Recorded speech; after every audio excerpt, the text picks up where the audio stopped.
Hello, I'm Dr. Kirstin Lund and I'm a consultant paediatric haematologist at Imperial College Healthcare. My colleagues and I look after children and young people with sickle cell disease. My name is Marion Ong. I'm a clinical nurse specialist for paediatric haematology in Imperial College Healthcare. Hello, my name is Kajal Rai and I'm a clinical nurse specialist for haemoglobinopathy at Imperial College Healthcare. Sickle cell disease is the name of a group of inherited health conditions which affect the red blood cells. The most serious type is called sickle cell anemia. People with sickle cell anemia produce unusually shaped red blood cells. These blood cells can cause problems because they do not live as long as healthy blood cells. They can also block blood vessels. People with sickle cell disease produce an abnormal form of haemoglobin. Haemoglobin is a substance which exists within red blood cells which carries oxygen around the body.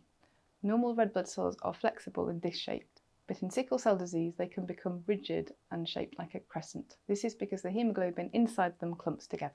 These unusual cells can cause the symptoms of sickle cell disease. This is because they do not live as long as normal red blood cells and can become stuck inside the blood vessels. Genes come in pairs. You inherit one of each from your mother and from your father. In sickle cell anemia, the child inherits a copy of the abnormal gene from each of the parents. This can happen when each of the parents is a carrier of the sickle cell gene.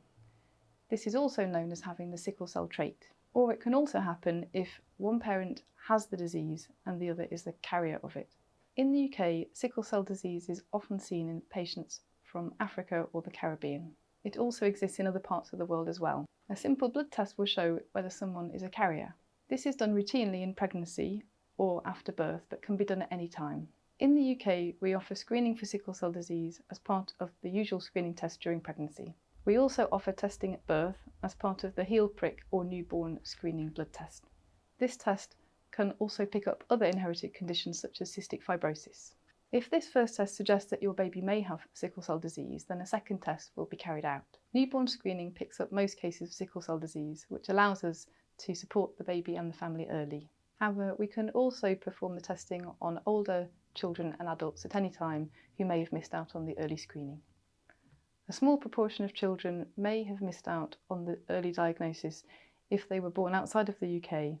In these instances, we will perform diagnostic testing in anyone who presents with sickle cell symptoms. Most young babies with sickle cell disease do not show any symptoms until they're at least 1 year old. This is because of a different protein called fetal hemoglobin. Babies have more fetal hemoglobin, which can carry more oxygen to the cells and therefore reduces the chances of having any symptoms.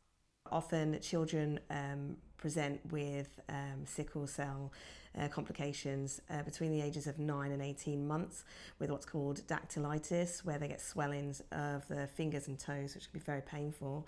And as they get older, they tend to present more with veno-occlusive crisis in the long bones, which is a painful crisis in their arms and their legs. Additional complications relating to sickle cell can affect other organs, such as the lungs, kidneys, brain, eyes, and the spleen.